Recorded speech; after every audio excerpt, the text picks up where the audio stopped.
बिस्मिल्लाहिर्रहमानिर्रहीम। Welcome to my channel chemistry ईटा online MCQs. इस वीडियो में हम लोग इस बात को सीखने जाएंगे कि ईटा की जो पास पेपर है उसमें जितने एमसीक्यूज आए हैं उन्हीं का सलूशन हम सीखने जा रहे हैं। इसमें से सबसे पहला क्वेश्चन हमारे पास ये है कि which of the following is a compound. इसमें कौन सा कंपाउंड है। चलो अब स्टार्ट करते हैं इनको। हम लोग ये बात जानते हैं कि एयर जो होता है वो वेरियस टाइप ऑफ गैसेस की मिक्सचर्स होते हैं।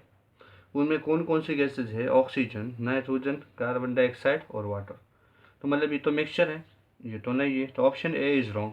बी ऑप्शन को देखा जाए तो सेकंड नंबर ऑप्शन हमारे पास क्या है? ब्रास। आप ये बात जानते हो कि ब्रास क्या होता है? मेटल्स की एलॉय होती है। और याद करने का तरीका क्या है कि brass is my cousin. Let's suppose ऐसे हम याद कर ले तो क्या बोल लेंगे? Brass is my cousin.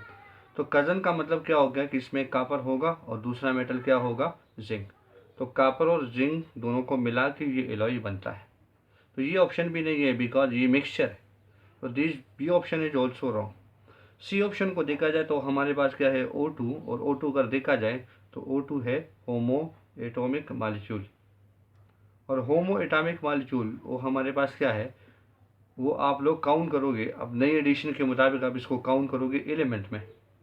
और दूसरा वर्ड जो आप लोग मॉलिक्यूल बोल सकते हो बिकॉज दीज आर एग्जिस्टेबल। तो ये हमारे पास भी नहीं हो सकता। डी ऑप्शन में देखा जाए तो हमारे पास NH3 अमोनिया है। NH3 अमोनिया को देखा जाए तो ये हमारे पास डिफरेंट एटम से बना है। एक है नाइट्रोजन और दूसरा किससे बना है? हाइड्रोजन से। कंपाउंड के लिए ये बात शर्त होती है कि जब भी कोई कंपाउंड बनता है उसमें हेट्रो एटम शामिल होना चाहिए, मतलब डिफरेंट एटम शामिल होना चाहिए, जिस तरीके से अमोनिया में है। तो अमोनिया एक हमारे पास क्या है? This is a compound. इसको मॉलिक्यूल भी बोल सकते हैं क्योंकि ये एग्जिस्टेबल है। पर क्वेश्चन में जो पूछा है कंपाउंड के बारे में तो हम कंपाउंड के बारे में ही इसको डिस्क्राइब करने वाले हैं। तो अमोनिया इसमें करेक्ट ऑप्शन है।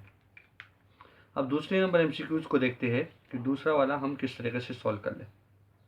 एमसीक्यू सेकंड में हम लोगों से क्या पूछ रहे हैं आप देख दो। एमसीक्यू सेकंड में हम लोगों से पूछ रहे हैं कि Na+ is iso electronic with. Medical 2006 का क्वेश्चन है कि Na+ आइसो इलेक्ट्रॉनिक है किसके साथ। सबसे पहले तो हम लोग इस एमसीक्यूज में ये बात हमें जानना चाहिए कि what is iso electronic species. तो आइसो इलेक्ट्रॉनिक स्पीशी किसे कहते हैं? जिसका मतलब जिसमें total number of electron is same.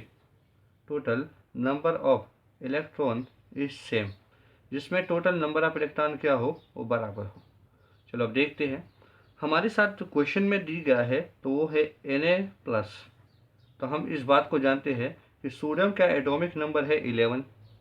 इस प्लस चार्ज का मतलब क्या होगा? इससे एक इलेक्ट्रॉन लॉस हो चुका है। तो इसका मतलब क्या है? सोडियम के पास कुल कितने इलेक्ट्रॉन रह गए? 10। अब इसका कंपैरिजन करना है बाकी स्पीशी के साथ। ऑप्शन ए में देखा जाए तो मैग्नीशियम है। मैग्नीशियम का 12 एटॉमिक नंबर है। ऑप्शन बी में हमारे साथ हीलियम है जिसका एटॉमिक नंबर 2 है। ऑप्शन सी में आयरन है जिसका एटॉमिक नंबर 26। और नियॉन ऑप्शन डी में है जिसका एटॉमिक नंबर है 10। तो मैच करा दीजिए। एटॉमिक नंबर ही हम लोग को ये बात रिप्रेजेंट करता है कि एक स्पीशी में कितने इलेक्ट्रॉन है और कितने प्रोटॉन। अब यहाँ पर मैग्नीशियम में कितने इलेक्ट्रॉन हो गए? 12। हीलियम में कितने हो गए? 2। आयरन में कितने हो गए? 26। और नियॉन में कितने हो गए? 10। तो मैच कर रहा है इसके साथ। तो हमारा जो करेक्ट ऑप्शन है that is neon, option D. Clear है? सबको समझ आ रहा है? चलो अब शुरू करते हैं हम लोग तीसरा एमसीक्यूज।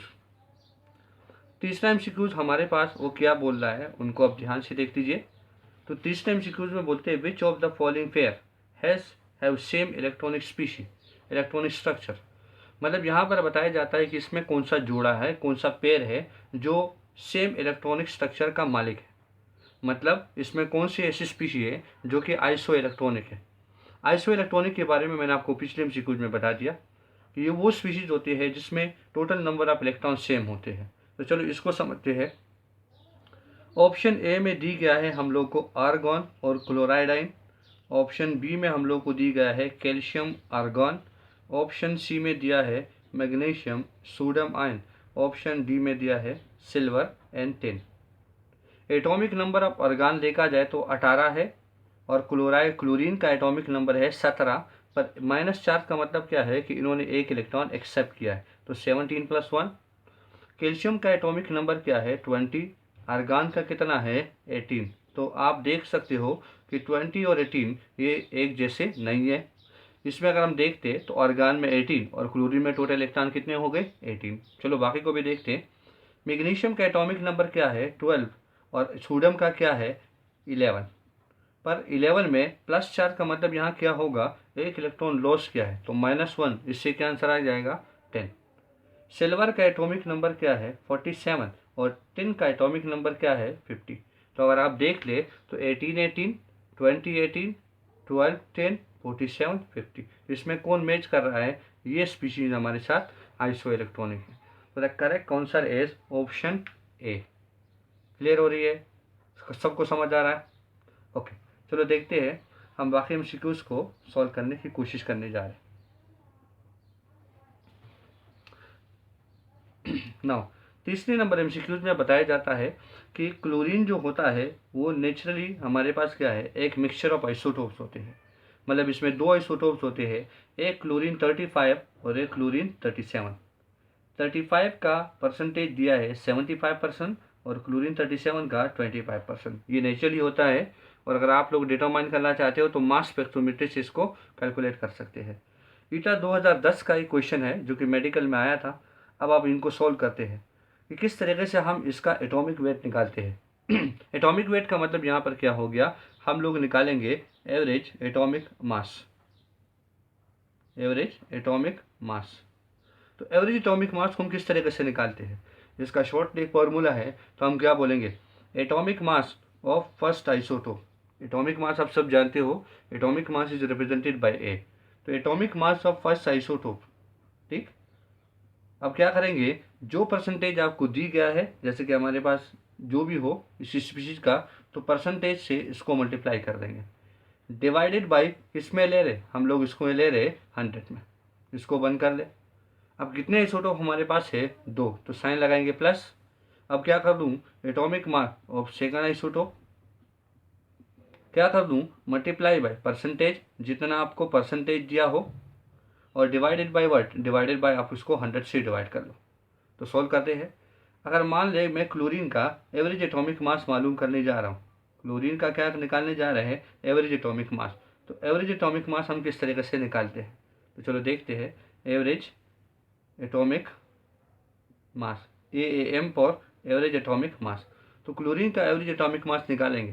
पहले आइसोटोप का हमारे साथ एटॉमिक नंबर, एटॉमिक मास क्या है, वो है 35, सॉरी, इसका परसेंटेज कितना दिया है 75, कितने में ले रहे 100 में।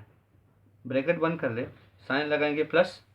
इसके बाद क्या कर ले, हमारे साथ है एटॉमिक मास 37, परसेंटेज 25 और कितने में 100 में।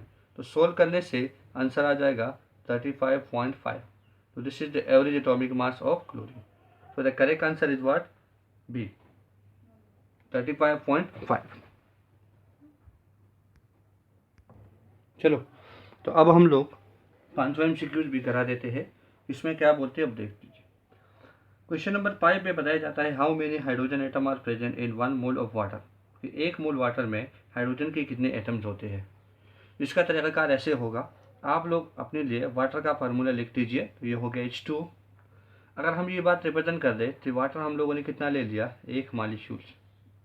अब 1 मॉलिक्यूल वाटर में कितने हाइड्रोजन एटम होते हैं, उसमें हाइड्रोजन एटम की तादाद होती है 2। तो ये मैं लिखवा दूँ 2 एटम। उसमें कितने ऑक्सीजन एटम होते हैं, उसमें ऑक्सीजन एटम होते हैं 1। यहाँ से मैं लिखवा दूँ 1 एटम। अगर रेशो के हिसाब से देखा जाए तो इसका रेशो क्या हो गया बेटा, रेशो हो गया 1:2:1। मतलब ये वाटर का, ये हाइड्रोजन का और ये ऑक्सीजन का। ना, वाटर का, हाइड्रोजन का और ऑक्सीजन का रेशो हम लोगों ने निकाल दिया। अब देखो, अब इसको किस तरीके से सॉल्व कराते हैं।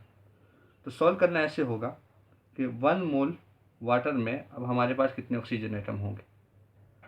तो हम लोगों को पता है कि 1 मोल वाटर में क्या होना चाहिए, 1 मोल ऑक्सीजन एटम होना चाहिए, ऑक्सीजन एटम। तो हमारे पास क्या होगा कि 1 मोल अगर हम लोग वाटर ले लें तो इसमें कितने हाइड्रोजन एटम होने चाहिए, 2 एटम 1 मॉलिक्यूल में। तो 1 मोल में कितने होंगे, 2 मोल हाइड्रोजन एटम। अब इसको किस तरीके से सॉल्व कर ले। 2 मोल का मतलब क्या होगा, 2 को हम मल्टीप्लाई कर दें 6.023 10 पावर 23 से, क्योंकि ये अवगाड्रो नंबर है। इसको सॉल्व करने से क्या जाएगा, मुझको सॉल्व कर ले तो 10 की पावर 23 को हम अपनी जगह पर लगा दें, इंटू मल्टीप्लाई 2 3 6 2 2 ज़ा 4 2 0 0 2 6 ज़ा 12। तो अगर हम देखते तो पॉइंट को अगर हम इधर लेकर आएंगे तो इससे क्या आ जाएगा, इससे आंसर आ जाएगा 1.204 मल्टीप्लाई 10 पावर 24 एटम, जो कि हमारे एमसीक्यूज में यही ऑप्शन दी गया है। तो these are the correct answer. The correct answer is option C.